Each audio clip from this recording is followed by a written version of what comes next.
Mungkin ini adalah pertanyaan yang muncul setiap benak orang. Mengapa yang kaya semakin kaya, sementara yang miskin tetap miskin? Padahal Indonesia secara resmi menganut sistem ekonomi Pancasila yang merupakan perpaduan antara unsur sosialisme dan kapitalisme dengan mengedepankan kekeluargaan dan gotong royong. Namun dalam praktiknya, realitas ekonomi Indonesia malah mirip negara kapitalis. Pertanyaan emosional ini kerap muncul melihat kesenjangan yang nyata di sekitar kita. Indonesia sering dinilai cenderung ke arah kapitalisme karena liberalisasi pasar dan peran modal asing yang sangat besar dan kebijakan yang memihak investasi, meskipun pemerintah selalu menekankan pada Pancasila. Jika Pancasila menjanjikan keadilan sosial, mengapa perekonomian kita justru dikuasai oleh segelintir orang kaya saja? Mengapa manfaat pertumbuhan ekonomi lebih banyak dirasakan di kalangan atas, sedangkan rakyat kecil masih sulit meningkatkan taraf hidupnya? Premis video ini sederhana namun krusial. Kita akan mengupas apakah Indonesia benar-benar menjalankan sistem ekonomi Pancasila sesuai cita-cita pendiri bangsa, atau jangan-jangan Pancasila hanyalah slogan, sementara praktik ekonominya semakin condong ke kapitalisme. Dengan kata lain, masih layakkah Indonesia disebut negara Pancasila bila sistem ekonominya kian kapitalis? Mari kita telaah dari dasar konsep hingga realita dan faktor-faktor yang mempengaruhinya.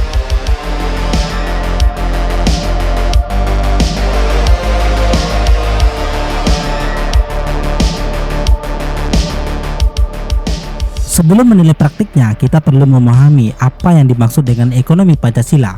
Secara ideal, ekonomi Pancasila merujuk pada sistem perekonomian khas Indonesia yang berlandaskan nilai-nilai ideologi Pancasila. Perekonomian disusun sebagai usaha bersama yang mengutamakan semangat keluarga dan kolektivitas, bukan persaingan bebas individualitas. Pasal 33 ayat 1 Undang-Undang Dasar 1945 menegaskan hal ini. Perekonomian disusun sebagai usaha bersama berdasar atas asas kekeluargaan. Nilai kekeluargaan berarti semua pelaku ekonomi bekerja sama layaknya sebuah keluarga besar demi kesejahteraan bersama, bukan saling menjatuhkan. Semangat tolong-menolong dan kerjasama cooperation menjadi jiwa dari sistem ini. Ekonomi Pancasila menolak kesenjangan ekstrim. Semua golongan saling bahu-membahu. Sebagai contoh, program Jaminan Kesehatan Nasional BPJS Kesehatan dibangun atas prinsip gotong royong modern. Iuran dari yang mampu membantu membiayai pengobatan peserta lain yang sedang aktif. Dengan cakupan JKN kini mencapai lebih dari 252 juta orang atau sekitar 95% populasi. Ini mencerminkan spirit gotong royong dalam skala nasional. Ekonomi Pancasila menolak eksploitasi manusia maupun sumber daya secara sewenang-wenang. Tidak boleh ada dominasi modal yang menindas yang lemah. Negara dan swasta seharusnya tumbuh berdampingan tanpa salah satu yang monopoli, sehingga mencegah oligopoli. Persaingan usaha harus fair dan berpihak pada rakyat banyak. Tujuan utamanya adalah pemerataan kesejahteraan. Pertumbuhan ekonomi dianggap tidak berarti jika kue hanya dinikmati segelintir orang. Prinsip ini sesuai sila kelima Pancasila, keadilan sosial bagi seluruh rakyat Indonesia. Artinya, kebijakan ekonomi harus memastikan gap kaya miskin diperkecil dan semua warga mendapat akses terhadap kebutuhan pasar dan peluang ekonomi. Pancasila ekonomi memberi peran kuat pada negara untuk mengendalikan cabang-cabang produksi yang vital bagi hajat hidup orang banyak agar tidak jatuh sepenuhnya ke mekanisme pasar bebas. Pasal 33 ayat 2 Undang-Undang Dasar 1945 menyatakan cabang-cabang produksi yang penting bagi negara dan menguasai hajat hidup orang banyak dikuasai oleh negara. Ini berarti seperti energi, sumber daya alam, air, mineral dan hutan, dan layanan publik strategis seharusnya dikelola negara atau koperasi demi kemakmuran rakyat, bukan dimonopoli swasta. Ayat 3 menambahkan bahwa bumi dan air dan kekayaan alam yang terkandung di dalamnya dikuasai oleh negara dan dipergunakan untuk sebesar-besarnya kemakmuran rakyat. Singkatnya, ekonomi Pancasila merupakan sistem ekonomi berdimensi humanis, adil dan mensejahterakan. Ia tidak anti pasar atau anti swasta, namun pasar yang dikendalikan agar berjalan sesuai koridor moral Pancasila. Ekonomi Pancasila sering disebut jalan tengah antara kapitalisme dan sosialisme, menghargai mekanisme pasar dan inisiatif individu, namun tetap menjunjung intervensi negara dan kolektivitasme untuk memastikan keadilan sosial. Dalam sejarah pemikiran Indonesia, tokoh-tokoh seperti Muhammad Hatta, Emil Salim, dan Mulyarto pernah menggaungkan konsep ekonomi berjiwa Pancasila ini. Muhammad Hatta misalnya sangat menekankan peran koperasi sebagai suku guru ekonomi rakyat.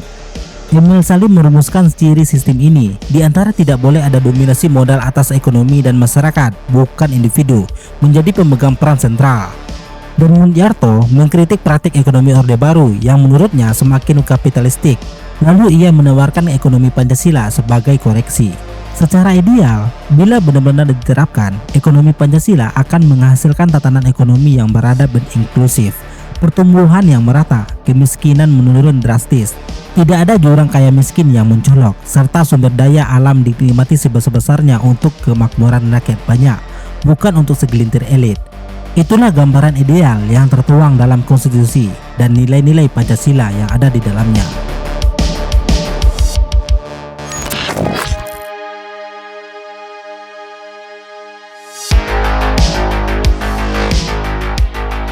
Sejauh mana sistem ekonomi Indonesia masih selaras dengan Pancasila? Jika melihat arah kebijakan dan struktur ekonomi kita justru semakin menyerupai kapitalisme liberal. Pasca 1966, rezim Orde Baru di bawah Soeharto melakukan perubahan haluan ekonomi yang drastis dibanding era sebelumnya. Jika masa Presiden Soekarno, ekonomi lebih tertutup dan berorientasi sosialistik, maka Orde Baru mengusung mantra ekonomi sebagai panglima dan membuka keran kapitalisme. Indonesia mulai membuka keran kapitalisme lewat Undang-Undang Penanaman Modal Asing pada tahun 1967 dan deregulasi besar-besaran, berbagai subsidi dicabut, regulasi diperlonggar, dan teknokrat pro pasar dijuluki mafia berkelahi diberi kendali membuat kebijakan di ekonomi.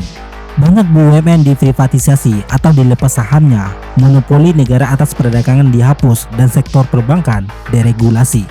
Tren ini berlanjut di era reformasi pasca 1998, apalagi di bawah arahan IMF.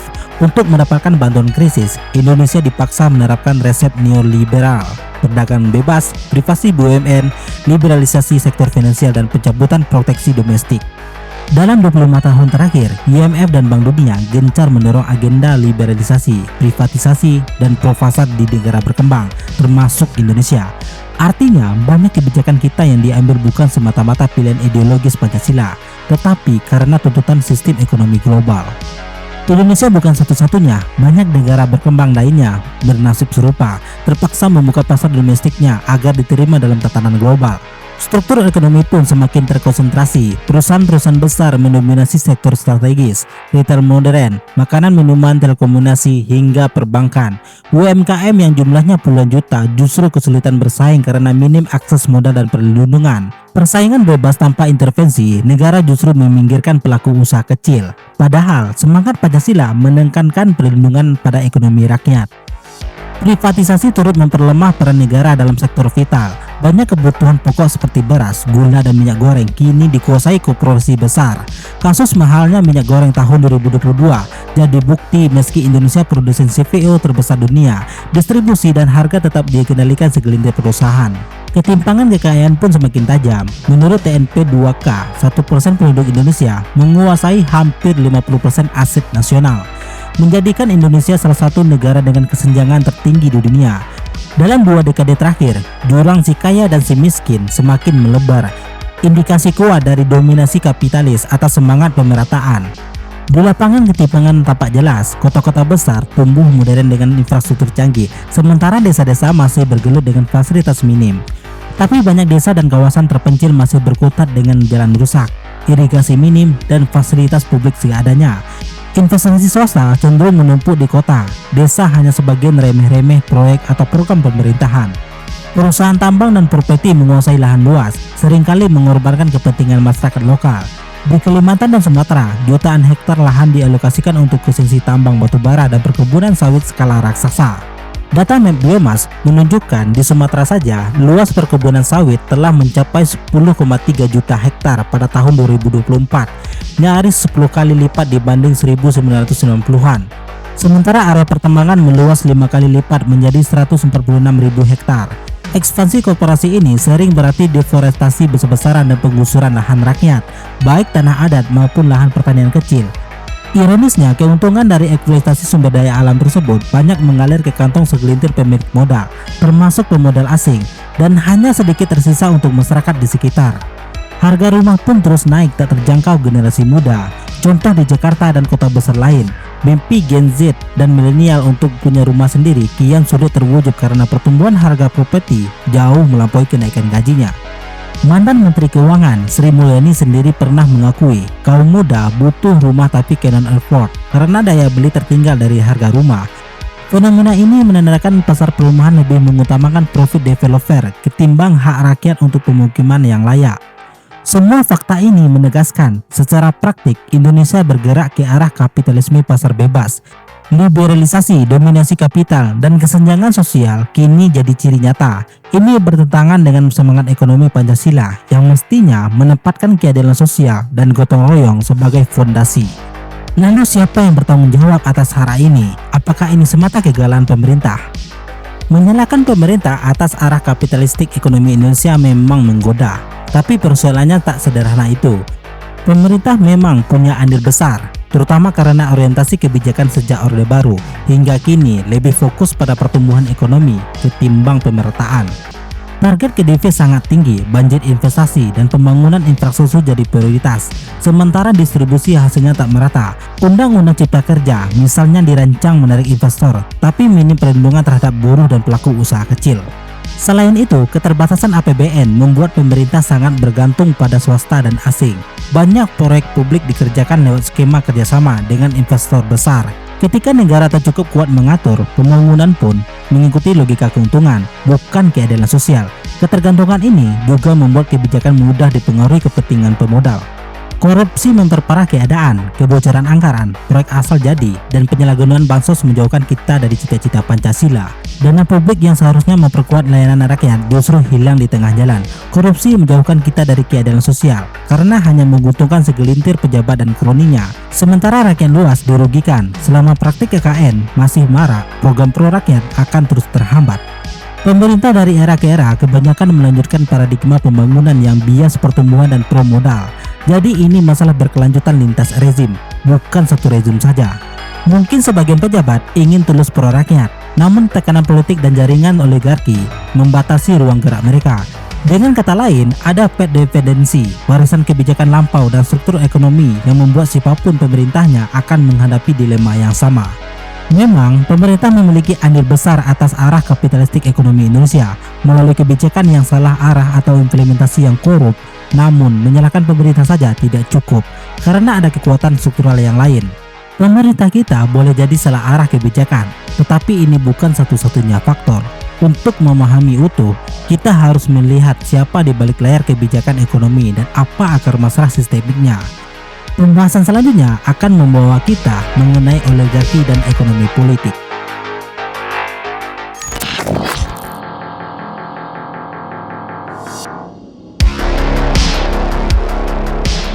Secara sederhana, oligarki adalah kekuasaan politik dan ekonomi dikendalikan oleh kelompok kecil elit yang kaya dan kuat.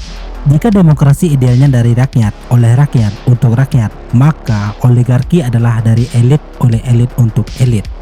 Dalam konteks modern, oligarki merujuk pada situasi di mana sekelompok kecil orang yang memiliki kekayaan besar mengendalikan sumber daya, pasar, dan mempengaruhi kebijakan negara demi kepentingan mereka sendiri. Di Indonesia, oligarki ekonomi politik tumbuh subur seiring liberalisasi dan lemahnya penegakan aturan. Kelompok minoritas super kaya yang sering disebut konglomerat atau kroni. Mereka tidak hanya menguasai bisnis, tapi juga punya akses kuat ke kekuasaan melalui lobby atau jabatan publik. Sektor pertambangan dikuasai segelintir perusahaan raksasa milik elit. Banyak di antaranya memiliki kedekatan dengan pejabat atau bahkan dijalankan oleh keluarga politisi. Mereka menguasai konsesi tambang yang luas dengan keuntungan yang sangat besar.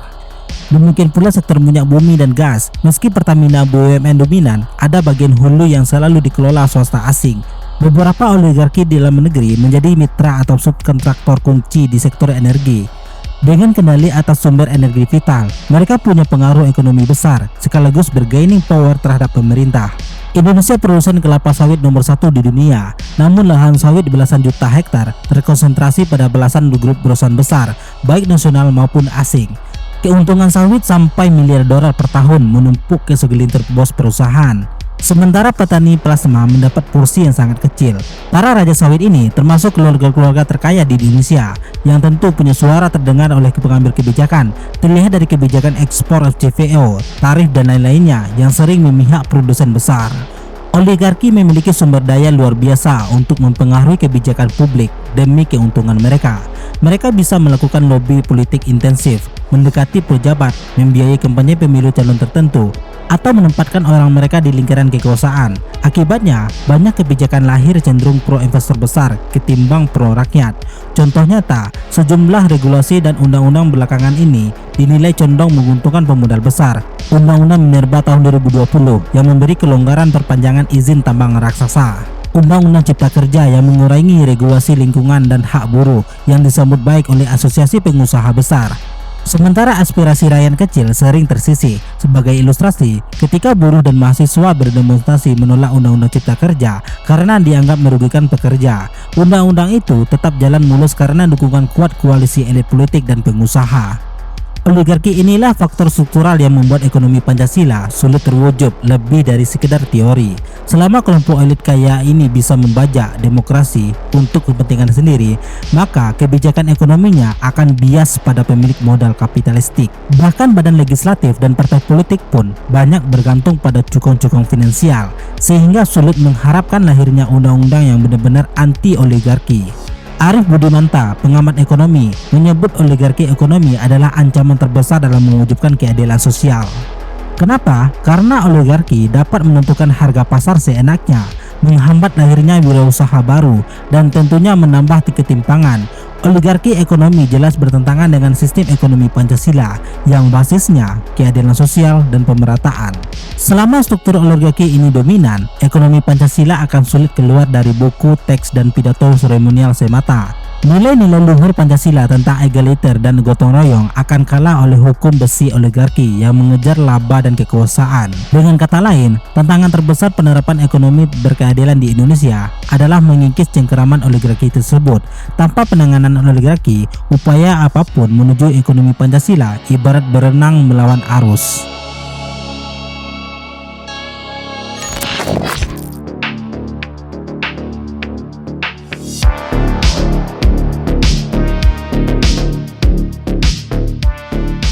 Akar ekonomi kapitalistik Indonesia tak lepas dari warisan Orde Baru. Meski harus menggaungkan Pancasila, rezim Soeharto justru membangun fondasi ekonomi yang pragmatis dan pro modal besar. Orde Baru menekankan pertumbuhan ekonomi tinggi dengan pendekatan top-down. Proyek raksasa, stabilitas politik otoriter, dan kebijakan upah murah menjadi daya tarik investasi asing. Gotong royong dan partisipasi rakyat bukan prioritas. Rakyat lebih dijadikan buruh dalam mesin industrialisasi. Selain itu, Orde Baru membuka keran utang dan investasi asing secara besar-besaran. Ketergantungan ini membuat beban utang negara menumpuk dan profit dari sumber daya alam kerap tidak berpihak pada rakyat. Sekitar 30% utang era Orde Baru bahkan ditenggarai di korupsi, meninggalkan beban yang masih kita tanggung hingga kini. Model kapitalisme kroni juga tumbuh subur. Bisnis strategis dikuasai kroni penguasa, mulai dari kehutanan hingga pangan. Ekonomi rakyat dan koperasi tersingkir. Bung Hatta pun mengkritik bahwa pasar bebas tanpa pengawasan hanya akan dimenangkan oleh pemilik modal besar. Sentralisasi pembangunan yang Jawa sentris menciptakan ketimpangan wilayah. Sementara KKN menjadi budaya birokrasi. Reformasi pada tahun 1998 gagal merombak total sistem ini. Banyak elit lama tetap berkuasa dalam wajah baru. Maka tak heran, meski berganti rezim, struktur ekonomi kapitalistik tetap lestari. Dan negara Indonesia telah terlanjur kapitalistik. Dan ekonomi Pancasila hanya hidup dalam teks, bukan dalam kebijakan nyata. Selain faktor internal, globalisasi ekonomi turut mendorong Indonesia ke arah kapitalisme. Dalam sistem pasar bebas global, negara berkembang seperti Indonesia menghadapi dilema membuka diri untuk investasi atau tertinggal dari persaingan. Setelah krisis 1997, Indonesia tunduk pada program IMF yang mendorong liberalisasi, privatisasi, dan pencabutan subsidi. Banyak sektor vital dibuka untuk asing agar sesuai aturan WTO. Meski ini menggerus kedaulatan ekonomi yang dilindungi pasal 33 Undang-Undang 1945. Untuk menarik investasi, Indonesia bersaing menawarkan pajak rendah, regulasi longgar, dan upah murah. Sayangnya, standar perlindungan sosial dan lingkungan ikut dikorbankan. Kebijakan seperti Undang-Undang Minerba dan Tax Holiday lahir bukan karena Pancasila, tapi karena tekanan daya saing global. Globalisasi juga membanjiri pasar domestik dengan produk asing, membuat UMKM lokal sulit bertahan. Arus pemikiran global ikut menanamkan logika neoliberal. Pasar bebas dianggap kunci kemajuan, sementara nilai gotong royong dan kooperasi dipinggirkan. Dalam krisis global seperti tahun 2008 dan pandemi tahun 2020, respon pemerintah lebih fokus menyelamatkan pasar dan investor, bukan rakyat kecil. Hal ini menunjukkan bagaimana harus kapital global membentuk prioritas kebijakan kita. Singkatnya, globalisasi memperkuat wajah kapitalistik ekonomi Indonesia, seringkali mengabaikan prinsip kemandirian dan keadilan sosial. Tantangannya kini, bisakah Indonesia memanfaatkan globalisasi tanpa kehilangan jati diri Pancasila? Dari uraian di atas, masalah terbesarnya ternyata bukan sekadar salah satu rezim atau oknum, melainkan desain sistem ekonomi politik kita yang sejak lama tidak pernah benar-benar diselaraskan dengan nilai Pancasila. Dominasi oligarki ekonomi menjadi hambatan utama. Sejak Orde Baru hingga kini, segelintir elit ekonomi politik menguasai kekayaan nasional dan mempengaruhi kebijakan agar berpihak pada kepentingan mereka. Akibatnya, lahirlah kebijakan pro pasar dan investor besar, sementara agenda kerakyatan seperti koperasi dan distribusi aset tersingkir. Selama oligarki kuat, keadilan sosial inti dari Pancasila akan terus dikalahkan oleh logika akumulasi modal. Paradigma pembangunan bias modal juga memperkuat ketimpangan. Pemerintah cenderung mengutamakan pertumbuhan ekonomi melalui investasi dengan asumsi hasilnya akan menetes ke bawah. Namun kenyataannya, pemerataan tak pernah benar-benar terjadi jika tidak didesain secara eksplisit. Reformasi agraria, perlindungan UMKM, dan pembenahan distribusi aset nyaris stagnan. Warisan Orde Baru berupa sistem kapitalisme kroni dan budaya KKN masih membekas hingga kini. Reformasi belum mampu menghapus pola lama, kroni lama tetap berkuasa, praktik rente terhadap berlangsung, dan birokrasi belum sepenuhnya bersih. Nilai-nilai Pancasila seperti keadilan dan amanah sulit tumbuh dalam atmosfer korup yang sudah mengakar. Tekanan globalisasi dan neoliberalisme ikut membasmi ruang gerak Indonesia. Demi mengikuti arus global yang menarik investasi, banyak kebijakan nasional dikorbankan. Pemerintah kerap merasa tidak punya pilihan selain ikut arus liberalisasi. Meskipun bertentangan dengan amanat pasal 33, tanpa filter nilai Pancasila, globalisasi justru memperkuat ketimpangan. Korupsi dan penyalahgunaan wewenang memperparah segalanya. Anggaran bocor dan kebijakan dimanfaatkan demi keuntungan elit. Selama korupsi belum ditangani serius, penerapan ekonomi Pancasila hanya akan jadi teori indah tanpa realisasi. Dibutuhkan pemimpin dan birokrasi yang benar-benar bersih dan berkomitmen untuk mengubah arah. Secara ideologis, Indonesia memang negara Pancasila. Dasar negara dan konstitusi kita menegaskan ekonomi berdasar kekeluargaan dan kemakmuran rakyat. Namun secara praktik, sistem ekonomi Indonesia bergerak kapitalisme karena tekanan struktural dan kebijakan dan tidak pro pemerataan. Bukan berarti Pancasila hilang, nilai-nilainya ada di beberapa program, tapi kalah dominan. Untuk kembali ke roh Pancasila, perlu perubahan mendasar, mengekang oligarki, mengubah orientasi kebijakan jadi pro pemerataan, pembersihan korupsi, serta komitmen kolektif bahwa pertumbuhan ekonomi baru bermakna jika dinikmati merata oleh seluruh rakyat. Apakah Indonesia masih layak disebut negara Pancasila? Jika dilihat dari upaya hukum dan sosial untuk terus memperjuangkan keadilan dan gotong royong, jawabannya masih layak, tapi dengan catatan tebal. Pancasila belum terwujud penuh dalam ekonomi, tapi bukan ilusi kosong. Ia adalah visi yang harus diperjuangkan. Sebaliknya, jika menyerah pada arus kapitalisme tanpa upaya koreksi, lambat laun Pancasila tinggal simbol. Pilihan ada di tangan kita bersama, rakyat dan pemerintah. Mau dibawa kemana arah ekonomi Indonesia ke depannya?